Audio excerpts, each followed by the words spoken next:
Hey you guys, it's Keri from My Table 3 and thanks so much for coming back by to watch my video. Today I am getting ready and doing food prep for Thanksgiving. So today I thought as I'm doing my food prep I will show you how I do my Cinnamon Pumpkin Cheesecake. And I will cook it. It is a few days before Thanksgiving, but I'm just going to record it and show you guys the recipe because it is a big hit on my blog and we love it.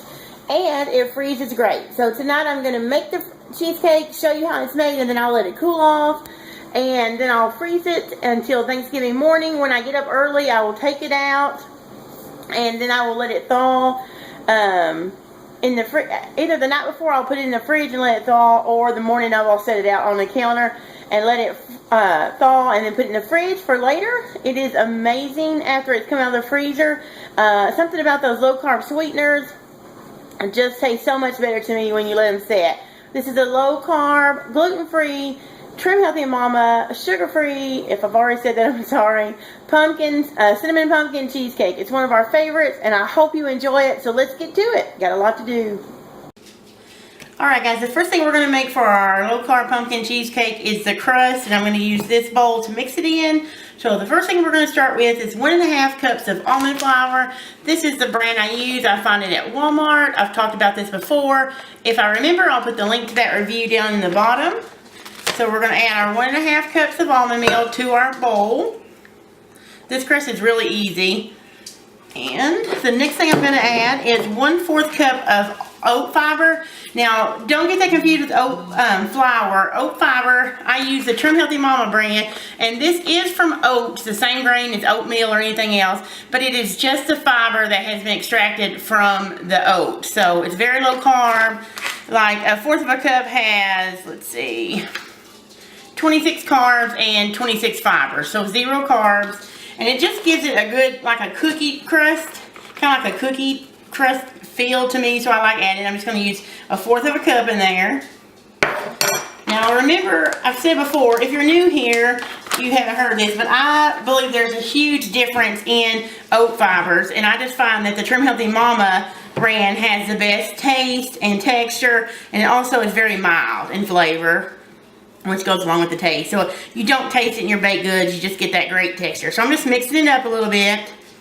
I also added just a pinch of salt in my almond meal before I put it in here, but if you're using salted butter, you don't have to do that. The next thing I'm going to do is use a teaspoon of cinnamon in my crust, and I just use the brand of Aldi's. You can use whatever brand you have. So I'm going to put a teaspoon of cinnamon. You can also use pumpkin pie spice if you wanted to do that. In the recipe, you'll see different spices that I use, but tonight I'm just using cinnamon because it's easier and it's what I have. Now I'm going to put my sweetener. This is a mixture that I have made of xylitol and Truvia, but use the specific measurements that I have on the blog recipe link below and you'll be golden. Alright, so I'm just going to put a few tablespoons of this. Actually, it's going to be about 1/4 of a cup. So that's 3 tablespoons, for anybody that's wondering. Put that over here because I'm going to need those later. And then I'm just going to mix that real good. So then here it's just our crust. It's almond flour, oat fiber, cinnamon, and our sweetener. If you need a grain-free option, you can totally leave the oat fiber out and just add a little bit more almond flour. Or coconut flour if you want to, but you may need to add more butter since that'll be more absorbent. The next thing I have is 1/2 cup or 1 stick of melted butter. And I'm just going to pour that in and stir it up. What we're trying to get is like a crushed, kind of like a graham cracker feel to it. It doesn't have to be soaked, but you want it to mix it really well so there's not a lot of dry almond flour and oat fiber left in there.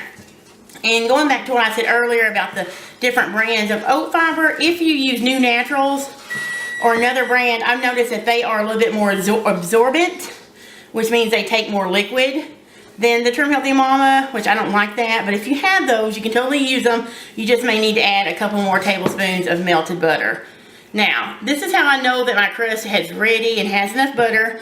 When I get it to pinch like that, and it holds, I think that is fabulous.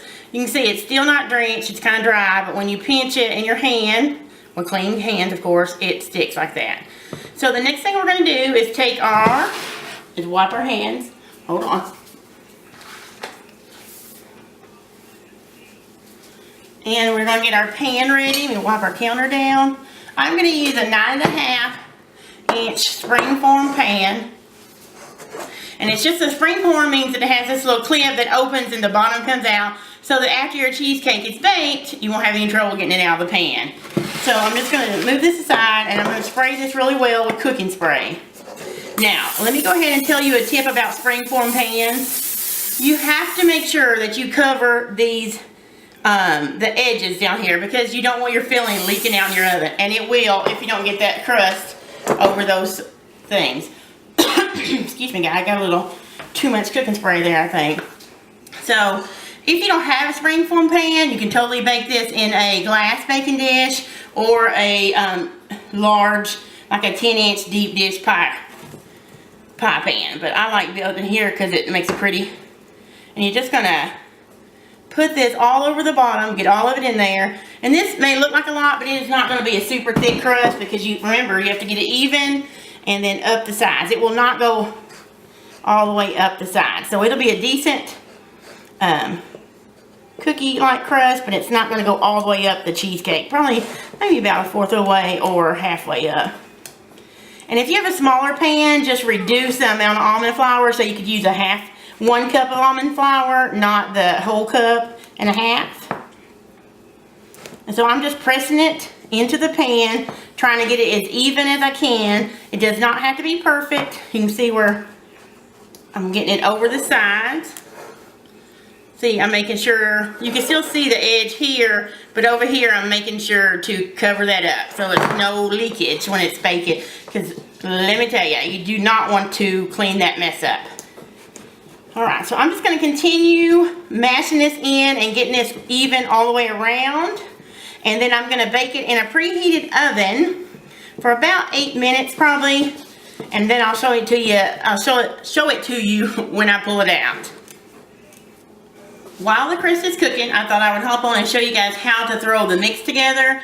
It is super simple, and I do it in my mixer. If you have a food processor, you can do it there. In your KitchenAid, just whatever is easier. I find it extremely easy just to throw everything in this blender and whiz it up really good in my Ninja, and it makes it smooth and creamy, and it always works for me. So I'm going to start out with 2 blocks of cream cheese that I have softened. I just set this out last night before I went to bed, and it got soft, so that's 2 8-ounce blocks, or 1 pound. Just going to drop it in.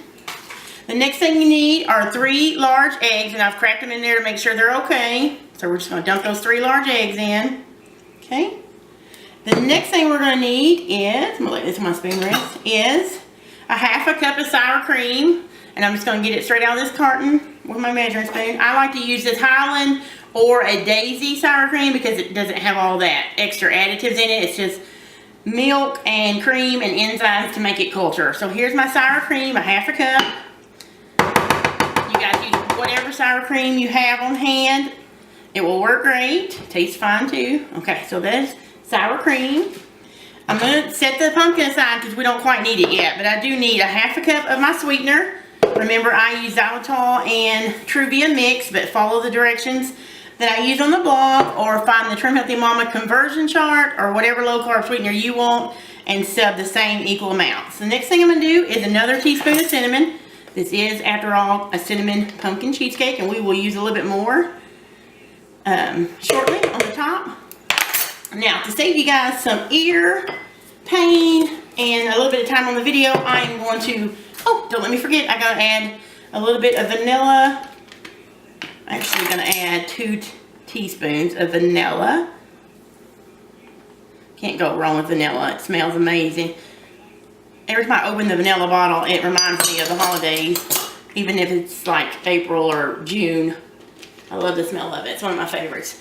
So I have the sour cream, cream cheese, eggs, sweetener, cinnamon, and vanilla all in here. So I'm going to put the lid on my Ninja, and I'm going to whiz it around and show you guys what it looks like once it's mixed. Now, the reason you don't put the pumpkin in first is because I like to add a little bit of the vanilla mixture to a bowl, and I'll just add it to this 1 cup bowl in a minute and save that. And I will then add the pumpkin to this mixture, and I'll show you why I want those two contrasts in just a minute. But now I'm going to get to mixing this, and I'll be back in a few minutes and show you what it looks like. Alright, so it's all blended up, and you guys can see that it's not the prettiest thing, but it's all smooth. I have taken out 1 cup of the mixture, so that'll be just like a vanilla mixture, and I'm going to add the 12 ounces of pumpkin. If you want it really pumpkiny, you can totally add the whole can, which is a 15-ounce can of pumpkin. That'll also save you from having 3 ounces left over. Or you can use the 12 ounces and save the 3 ounces of pumpkin for maybe some pumpkin pancakes for your family later. So now I'm going to stick the lid back on this blender and whiz it up some more. And you guys can totally skip this step if you want to. Just add the pumpkin in the first step with all the other ingredients and whiz it up, and then it will be just as good. I just like a little bit of contrast. And so yeah, so that's why I do it this way. But like I said, it's an extra step. And I totally get that sometimes you're in a rush and you don't want to. So let's get this mixed up and get it in our crust.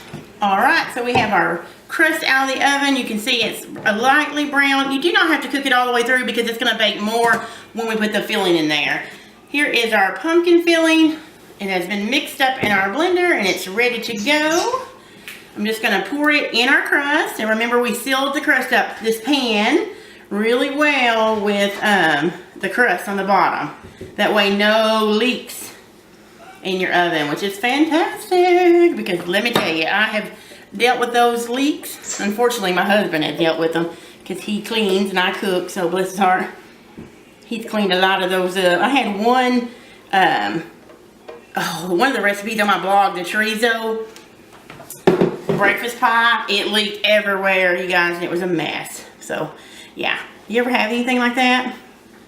Because I do quite often. Okay, so there is our pumpkin filling, and then I'm going to take the vanilla that I reserved earlier, and I'm just going to actually just pour it on top. And it don't have to be perfect. I just want it to be pretty and have a little bit of a contrast. We're going to swirl it in just a minute. And remember, you guys, if this looks like too much trouble, remember I said earlier, you can just dump every bit of the filling, pumpkin and all, into your batter when you mix it the first time, and you'd be done. So yeah. So then I am going to take this cinnamon, just cinnamon in a shaker, and sprinkle it on the top. Probably ends up being about a teaspoon that we put on the top too, but again, you could use pumpkin pie spice if you like those. There's just something about some of those stronger spices that I don't like. So my family likes cinnamon, and so that's what we use. So I'm going to take this little stick, which is just a bamboo skewer that you do barbecue stuff on, and I'm just going to use it and just kind of swirl it around. And this is going to get your vanilla, your pumpkin, and your cinnamon mixed a little bit, but also a very pretty swirl when it bakes.